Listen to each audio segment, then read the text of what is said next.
não ensina que quando se aceita Cristo, o sofrimento desaparece imediatamente. O cristianismo é uma religião que abraça continuamente o sonho e a esperança, e assim supera todo tipo de obstáculo. O sofrimento em Cristo é a semente da esperança. Por isso mesmo, o cristão deve dar graças em meio ao sofrimento.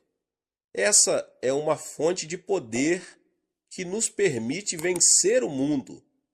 É preciso conceber o sonho e vencer o sofrimento, pois é essa a atitude que o Senhor quer que o cristão tenha. Ao estudarmos a vida de José, damos-nos conta dessa verdade. O sofrimento de José, o sonhador, supera facilmente qualquer sofrimento que venhamos a enfrentar hoje.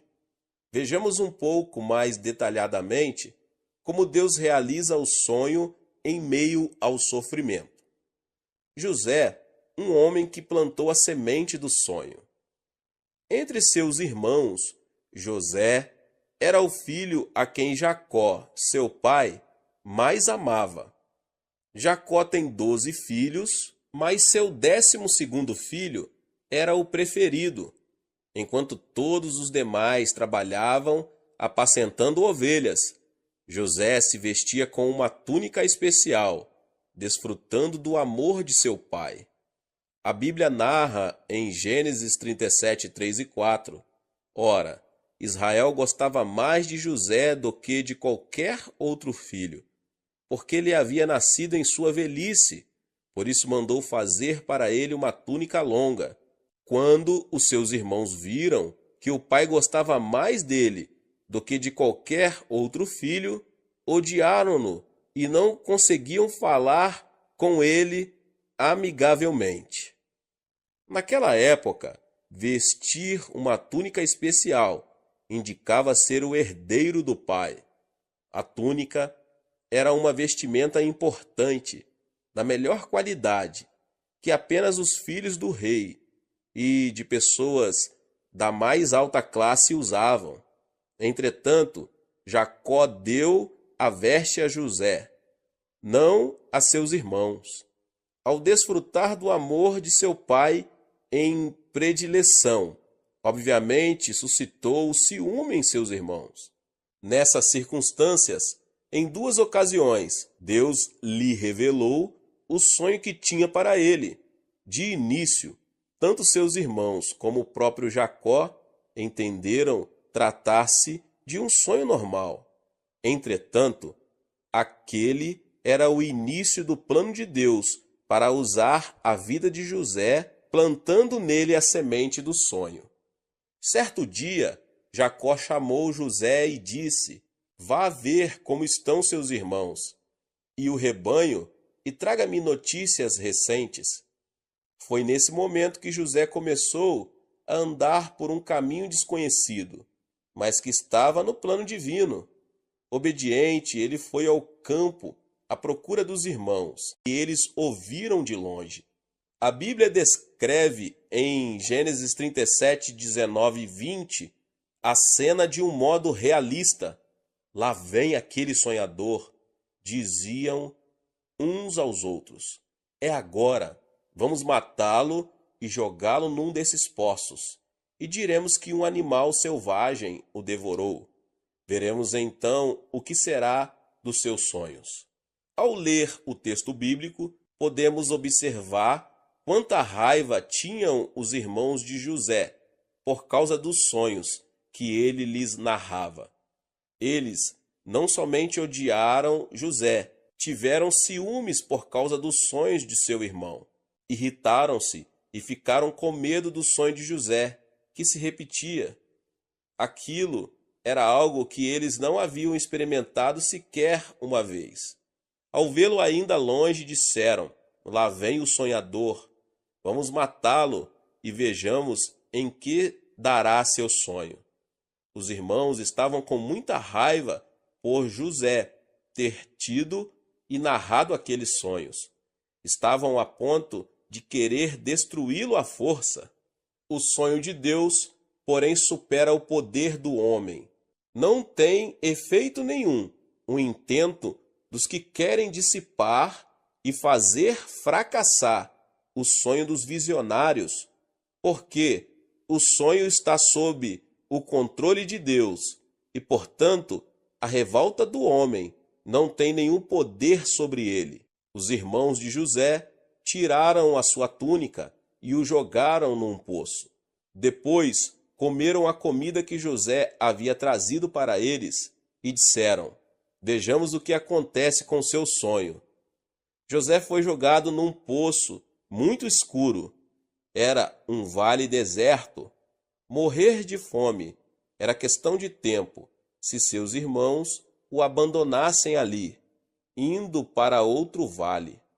José, porém, pôde vencer a aflição porque tinha um sonho em seu coração. Ele pensou no sonho de Deus, mesmo estando no fundo do poço. Uma lição importante que podemos aprender aqui é acreditar, quando se sonha o sonho de Deus, é esse sonho que passa a nos governar. No caso de José, o sonho começou a conduzi-lo quando ele entrou na dimensão dos sonhos. Os irmãos de José pretendiam deixá-lo morrer de fome. Entretanto, assim que José foi jogado no poço, passaram por ali alguns mercadores ismaelitas. Foi nesse momento que um dos irmãos, Judá, lhes fez uma proposta: que ganharemos se matarmos o nosso irmão e escondermos o seu sangue? Vamos vendê-lo aos ismaelitas. Não tocaremos nele, afinal é nosso irmão, é nosso próprio sangue. E seus irmãos concordaram. Gênesis 37, 26 e 27. Essa cena mostra como Deus começou a atuar na vida de José. O plano de Deus excede as expectativas humanas. De acordo com o pensamento humano, não havia como José ser resgatado por seus irmãos, já que eles o haviam jogado no poço. O que esperava José era a morte. Entretanto, o aparecimento dos mercadores ismaelitas não deixa de ser um plano divino. Deus permitiu que José fosse vendido como escravo para o Egito. O Senhor operou sobre as circunstâncias e o enviou para o Egito, porque José tinha o sonho de Deus. Podemos perceber qual era o sentimento de José. É certo que esse homem havia começado a sonhar com Deus. Por outro lado, é certo que também uma tempestade de dúvidas o estivesse açoitando.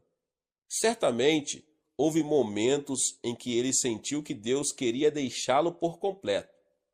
O tempo todo deve ter sido este o seu pensamento.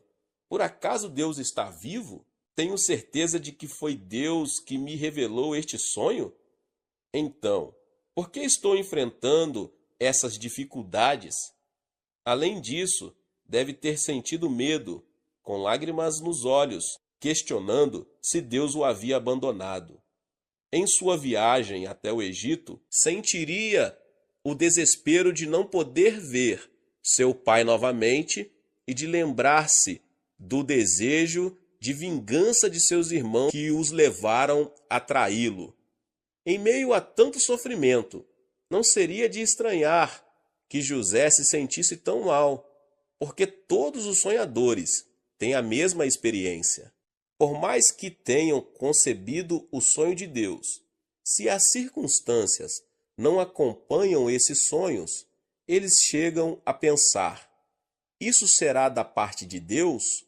E as dúvidas com certeza continuam. Deus me ajudará? Podem chegar até a pensar que Deus os tem abandonado. Caso o grau de ansiedade aumente, podem chegar a duvidar da existência de Deus. Não nos podemos concentrar nas circunstâncias variáveis. Por mais que estejamos perturbados, precisamos contemplar a semente do sonho que Deus plantou.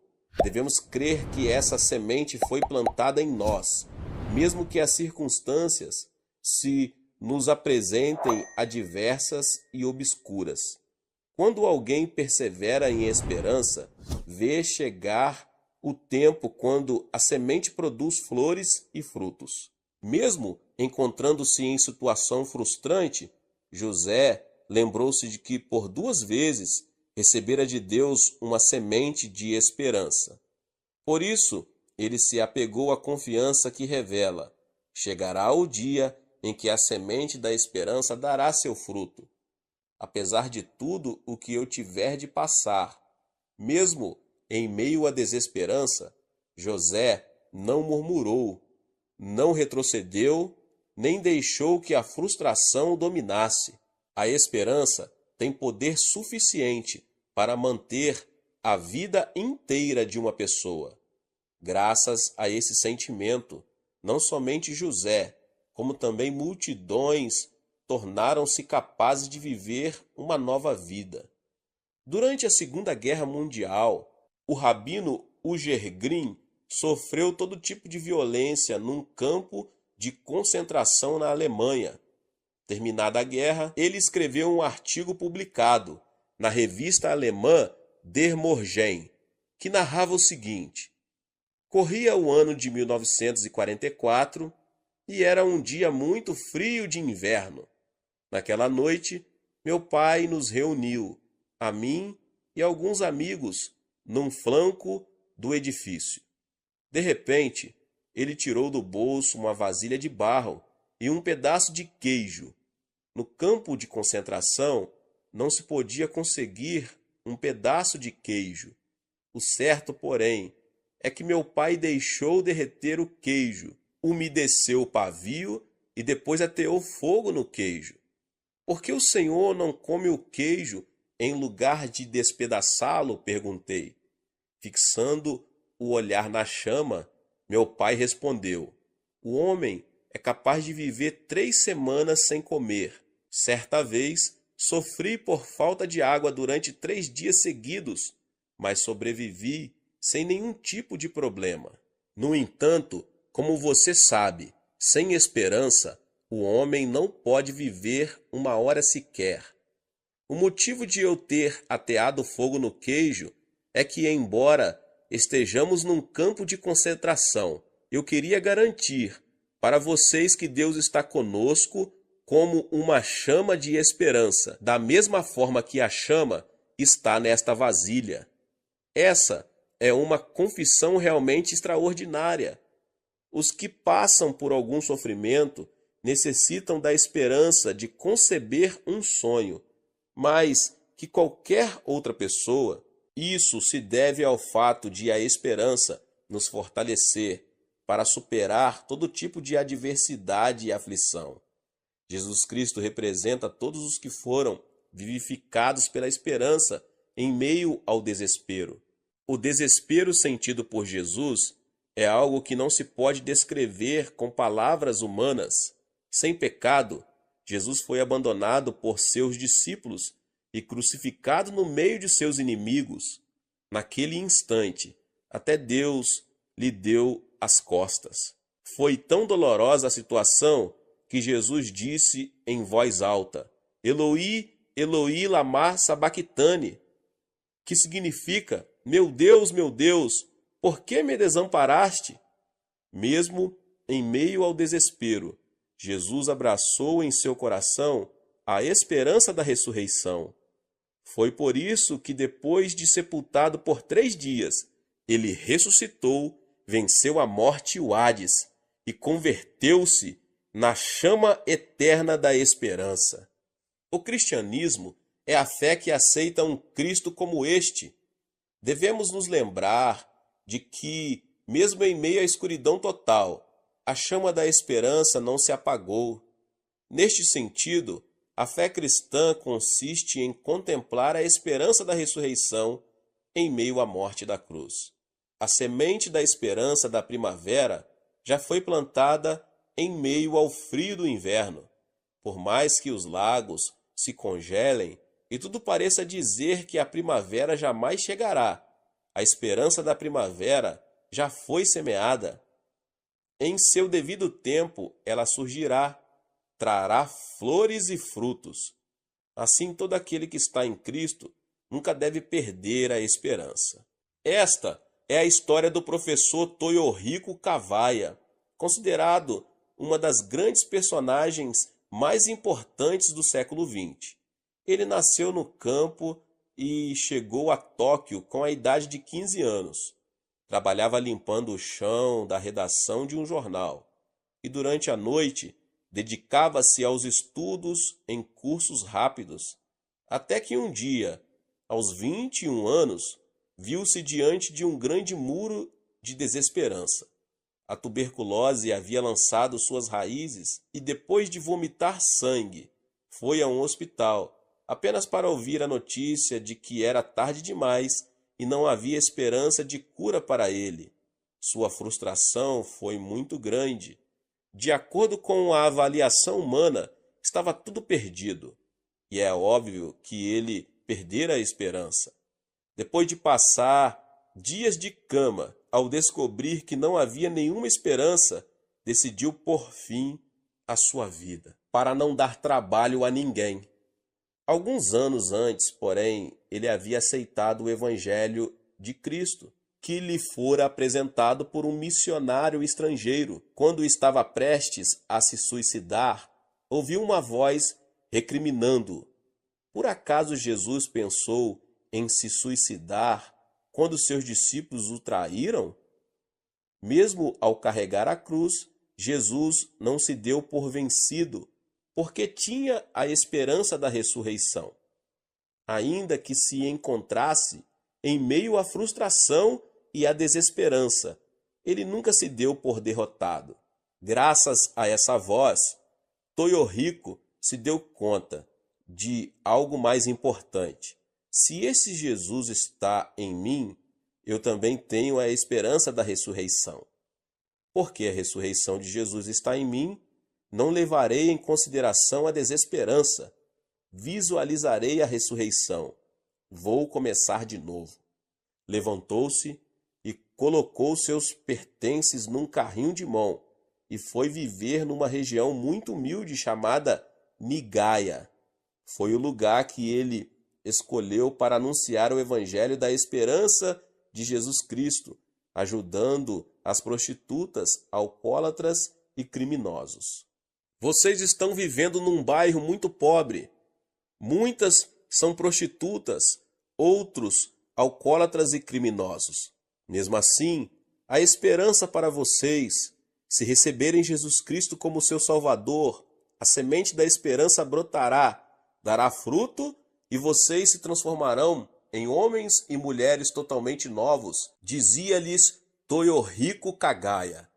Ele não cessou de anunciar o evangelho da esperança, mesmo quando se encontrou em meio ao desespero da enfermidade e da morte. Foi assim que a tuberculose foi vencida pela esperança. Deus prolongou seus dias e todos se lembram de como aquele homem anunciou Jesus e fez florescer a mensagem do evangelho naquela área pobre. Momentos antes de entrar naquele bairro desprezado, o professor Kawaya escreveu: Eu, Toyohiko Kawaya, estive morto e ressuscitei recentemente. Comecei a viver a ressurreição eterna, atravessando a linha da morte. Ainda que a desesperança o castigue e a morte o ameace, você pode começar a viver uma vida nova, se tão somente descobrir a esperança de Deus. A esperança converte-se numa semente que dará fruto amanhã, bastando para isso que você despreze a desesperança e abrace a esperança. Agora veja Deus em meio aos sonhos de José. José não atravessou o vale de sombra e morte sozinho. Deus nunca o abandonou, nem se separou dele. José foi vendido como escravo à casa de Potifar. Naquela época, a condição dos escravos era pior do que qualquer outro tempo. Eles viviam e dormiam junto com os animais. José não via Deus, Mas Deus estava com ele e o fez prosperar em todas as coisas. Em tudo o que José fazia, ele alcançava sucesso, porque Jeová estava com ele. Ele era um simples escravo de Potifar. Ao ver o sucesso que José alcançava em tudo o que fazia, seu senhor impressionou-se muito e o nomeou mordomo da casa. O Senhor estava com José, de modo que este prosperou. Gênesis 39:2. Se Deus estava com José em meio a seus sofrimentos, e se todo o desenrolar de sua história fazia parte do plano divino, não podemos evitar a seguinte pergunta: por que Deus não o exaltou assim que ele chegou ao Egito? Se Deus havia planejado usá-lo, por que desde o começo não o estabeleceu num posto de liderança, de acordo com a sabedoria humana? Isso é incompreensível.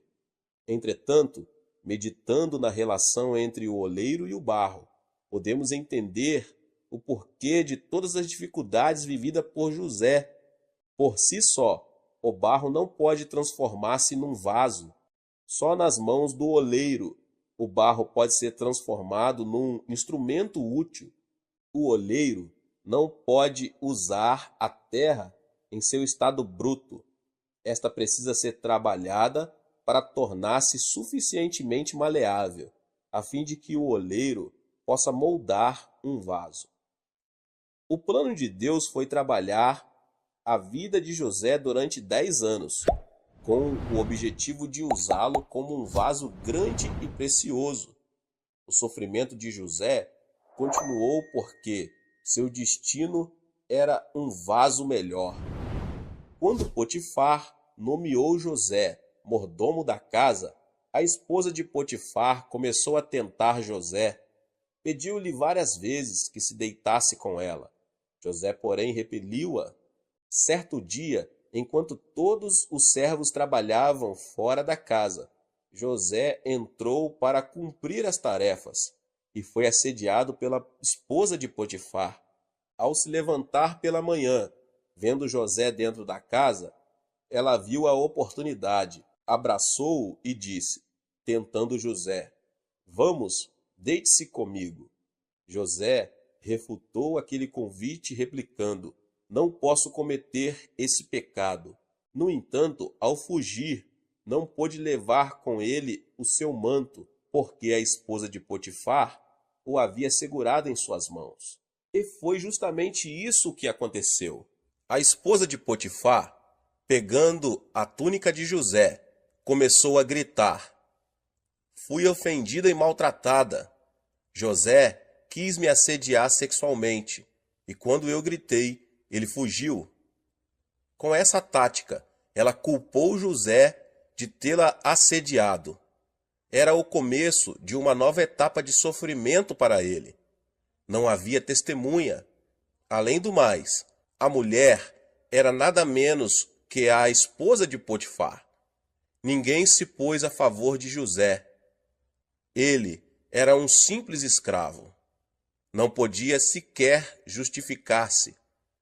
Tendo ouvido o grito, todos os escravos correram para a casa de Potifar, que supostamente estava no palácio de Faraó. Ele chegou em sua casa apressadamente. Com toda a certeza, maltratou e expulsou José. Nessa época, o escravo não tinha nenhum direito legal. O dono podia matá-lo como a um animal. Além disso, o adultério era considerado um pecado tão sério que era preciso que aquele que o cometera fosse a julgamento. O futuro de José era tenebroso. A única coisa que lhe restava era o próprio corpo, porque seus irmãos o haviam vendido como escravo. Mas até mesmo a sua integridade física estava em perigo. Foi nesse momento que José lembrou-se dos sonhos que tivera. A aflição é a morte do passado, enquanto a esperança é o começo do futuro. Certamente, o pensamento de José era este: Se eu morrer nessa circunstância, como se realizarão os sonhos nos quais meus irmãos se prostravam diante de mim? Se esses sonhos me foram dados por Deus, ele os cumprirá, ainda que em meio a uma situação tão desalentadora e sem esperança como esta. Era exatamente isso que Deus estava fazendo, guiando a vida de José por meio dos sonhos. O adultério merecia uma pena imediata, mas Potifar mandou que José fosse lançado no cárcere, onde estavam todos os presos por motivos políticos. Deus fez que José continuasse vivo, levando-o para um lugar a que jamais poderia ir por causa de sua posição social inferior. Quando alguém concebe sonhos e esperança e não os abandona, a semente da esperança dá seu futuro. Como depois de um frio inverno, a primavera do universo brota e traz consigo um novo tempo. Aquele que tem Cristo no coração vence a morte e produz o fruto da ressurreição. A semente da ressurreição que Cristo nos deu tem o poder de frutificar em qualquer circunstância. Certa vez, expedicionários ingleses descobriram sementes dentro de uma pirâmide no Egito. As sementes tinham 3.000 anos. Muitos pensaram que elas estavam mortas. Entretanto, levadas para a Inglaterra e plantadas, deram fruto. Se uma semente, cerca de mais de 3.000 anos, pôde dar fruto, quanto mais nós, que temos a semente de Jesus Cristo em nosso coração. Certamente, teremos sucesso em tudo, como se enche de felicidade a nossa alma, e teremos saúde e vida em abundância, podendo ver o fruto da vitória. Foi isso que José experimentou. Viu que seu sonho se realizava, porque Deus estava com ele, mesmo tendo sido lançado no cárcere. Quem foi posto na cela onde José estava? O padeiro e o copeiro, por haverem ofendido o faraó. Na mesma noite, os dois tiveram sonhos estranhos e não os podiam interpretar. Quando narraram os sonhos a José, ele interpretou o sonho de cada um, e de acordo com sua previsão, o padeiro foi morto e o copeiro tornou a sua função. A interpretação de José foi confirmada. O copeiro ficou extremamente agradecido e José lhe pediu um favor. Quando você recuperar o seu cargo, fale ao faraó a meu respeito. Eu não fiz nada para estar aqui. Tão logo o copeiro saiu do cárcere, esqueceu-se completamente de José, que teve de permanecer por mais 2 anos naquela prisão. Entretanto, em meio à perseverança, chegou o tempo em que a semente da esperança deu seu fruto. Certa noite, o faraó teve um sonho. Tratava-se de um sonho repetido, e ele acreditou ser uma predição. Entretanto, não havia como interpretar aquele sonho. O faraó ficou muito perturbado.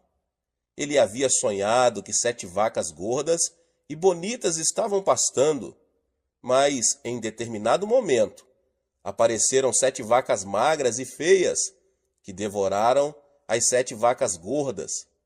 Em seguida, ele teve outro sonho, no qual viu 7 espigas de trigo grandes e bonitas. De repente, viu que 7 raízes definhadas, secas e queimadas pelo vento oriental, devoravam as espigas grandes e bonitas. Como se tratava de uma predição, o faraó chamou todos os mágicos do Egito, mas ninguém foi capaz de interpretar o sonho do rei. Ele ficou tão aborrecido e ansioso que não se podia aquietar. Foi então que o copeiro lembrou-se de José e falou sobre ele ao faraó.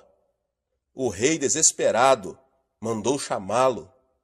Naquele dia, José ainda encontrava-se atrás das grades, mas começou a ouvir um murmúrio vindo de fora. E de repente entrou um cabeleireiro e começou a fazer sua barba e cortar seu cabelo. Depois o fizeram banhar-se, vestiram-no e o levaram até o palácio numa carruagem real. Num piscar de olhos, as circunstâncias haviam mudado. O sonho do faraó estava realmente sendo usado para o cumprimento dos planos divinos. Havia chegado a hora em que os sonhos de José começaram a brotar e a dar fruto, e a sua taça passou a transbordar a graça divina. Era um momento em que a semente guardada por José durante muitos anos começava a dar fruto. A semente da esperança plantada na terra do sofrimento dá o seu fruto em seu devido tempo. Se você semeia a semente de Jesus Cristo na terra do sofrimento e da aflição, ela dará seu fruto. Cristo, a ressurreição e a vida, faz que brote e dê fruto em nossos dias. Para os que amam a Deus e foram chamados segundo o seu propósito, tudo contribui para o bem e produz o fruto. Essa verdade imutável tornou-se visível na vida de José. Ele se apresentou ao faraó e não só interpretou o sonho, como lhe revelou a maneira pela qual poderia resolver o problema. A providência consistia em construir armazéns em cada distrito e guardar o excedente das colheitas durante 7 anos. E depois, quando chegasse a seca, abrir as portas dessas reservas. O faraó ficou surpreso com a sabedoria de José, e vendo que aquela era a melhor ideia para preservar seu povo, nomeou-o primeiro-ministro de todo o Egito. Você terá o comando de meu palácio, e todo o meu povo se sujeitará às suas ordens. Somente em relação ao trono serei maior que você. E o faraó prosseguiu: entrego a você agora o comando de toda a terra do Egito. Em seguida, o faraó tirou do dedo o seu anel e o colocou no dedo de José. Mandou-o vestir linho fino e colocou uma corrente de ouro em seu pescoço. Também o fez subir em sua segunda carruagem real. E à frente, os arautos iam gritando: abram caminho. Assim José foi colocado no comando de toda a terra do Egito. O Salmo 23:5 diz: preparas um banquete para mim, à vista dos meus inimigos. Tu me honras, ungindo a minha cabeça com óleo e fazendo transbordar o meu cálice. Isso se tornou realidade na vida de José. Ele se tornou primeiro-ministro diante de seus irmãos, do próprio Potifar e da esposa deste. Deus havia preparado um grande banquete à vista de seus inimigos, seus irmãos e a esposa de Potifar, que tanto o tinham afligido. As circunstâncias em que vivemos mudam com o tempo. A sombra torna-se um lugar aconchegante e iluminado pelo sol. O sonho de José tornou-se realidade. Em seu devido tempo, a semente da esperança deu seu fruto. O resultado de José por ter perseverado em meio à noite mais escura, o fruto de ele ter enfrentado a pior tempestade, foi ele chegar a ser primeiro-ministro. Deus permitiu que José vivesse no cárcere durante 10 anos para moldar sua vida, até que chegasse o dia em que ele viu a oportunidade e teve suficiente sabedoria e capacidade para emocionar um rei. Não é que José tenha conseguido isso por seus próprios méritos. Deus o ajudou. Deus, o oleiro, moldou a vida de José, com o objetivo de fazer desse homem um vaso que contivesse sabedoria e conhecimento. A partir daquele momento, ele viveu sob a graça divina, a ponto de conseguir salvar a vida de muitas pessoas. O sonho de José não somente traz consigo a glória de uma pessoa, como também a sobrevivência de milhares de egípcios e dos que vieram do Oriente Médio. É de admirar que, quando Jacó, o pai de José, morreu, seus irmãos se tenham reunidos ansiosos e afirmado: nosso pai está morto, e chegou a hora de José se vingar de nós. O fato é que os irmãos de José nunca tiveram paz, desde o momento em que venderam o irmão. Pensaram que José não se havia vingado por causa da presença de Jacó, seu pai, mas que, naquele momento, faria isso.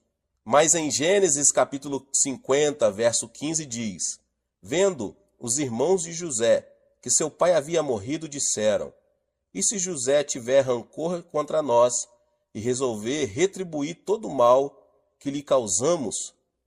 Os irmãos anteciparam-se e mandaram dizer a José: antes de morrer, teu pai nos ordenou que disséssemos o seguinte: peço-lhe que perdoe os erros e pecados de seus irmãos que o trataram com tanta maldade. Agora, pois, perdoa os pecados dos servos do Deus do teu pai. Quando recebeu o recado, José chorou. Gênesis 50, 16 e 17. Será que Jacó teria dito isso mesmo? Mentira! Eles disseram isso por temerem que José se vingasse deles. Eles teriam ouvido alguém dizer: fizeram-me tanto mal que não posso perdoá-los. Entretanto, ao notar que seus irmãos estavam com medo do que lhes podia acontecer, José rompeu em choro. Essa qualidade de José é também produto do trato de Deus ao longo dos anos. José se convertera numa pessoa flexível e muito amorosa. O amor de Deus o havia tornado assim, e assim ele pôde consolar seus irmãos. José, porém, lhes disse: não tenham medo. Estaria eu no lugar de Deus? Vocês planejaram mal contra mim, mas Deus o tornou em bem, para que hoje fosse preservada a vida de muitos. José não guardara rancor de seus irmãos. Ele compreendia que todo o sofrimento que havia enfrentado era o processo do cumprimento da promessa que Deus lhe fizera. Não havia nenhuma razão para ter ódio. O mesmo acontece em nossa vida, meus irmãos e minhas irmãs. Se você conhece o plano de Deus para a sua vida, não tem por que temer a aflição, muito menos há motivo para odiar alguém que tenha causado dano a você.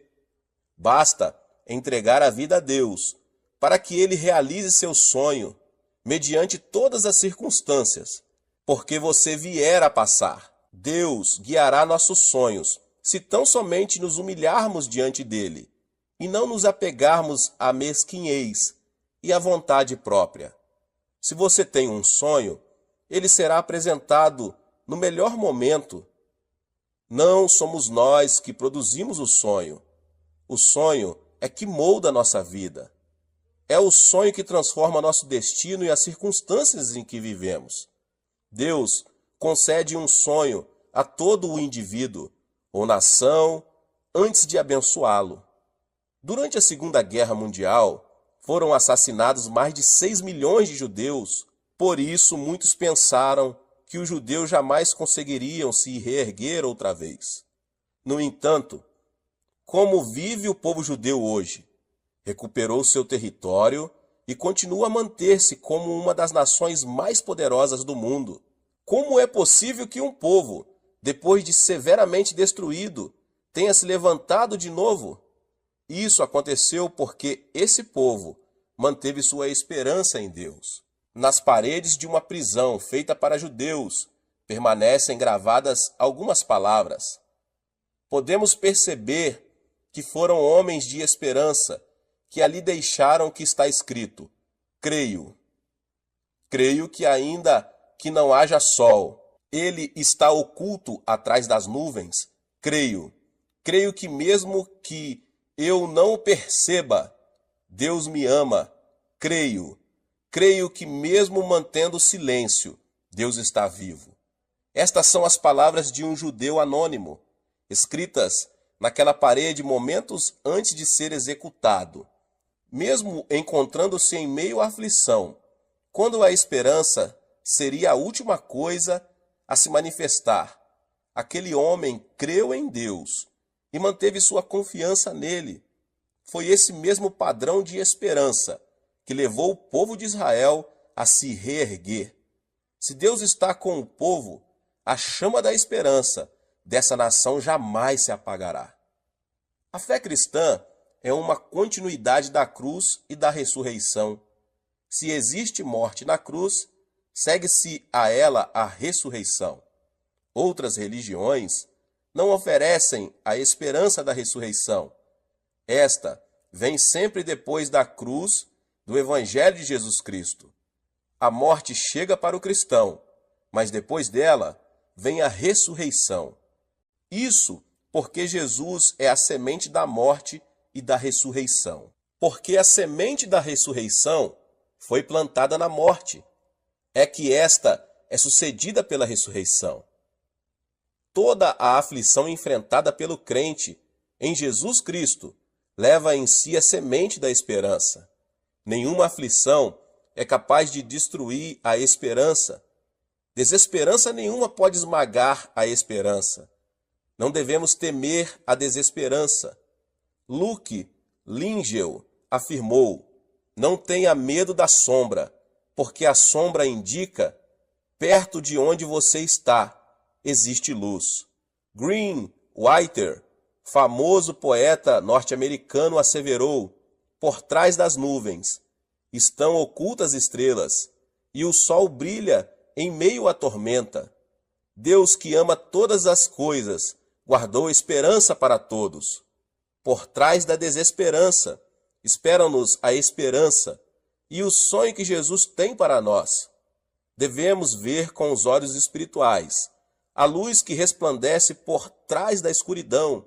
Só assim poderemos caminhar até a luz. Se nos concentrarmos na escuridão, jamais veremos a luz por trás das trevas. Imagine o sonho de Deus que permitirá que você vença o sofrimento. Então, o território de sua vida se ampliará como território divino. Os milagres se manifestarão.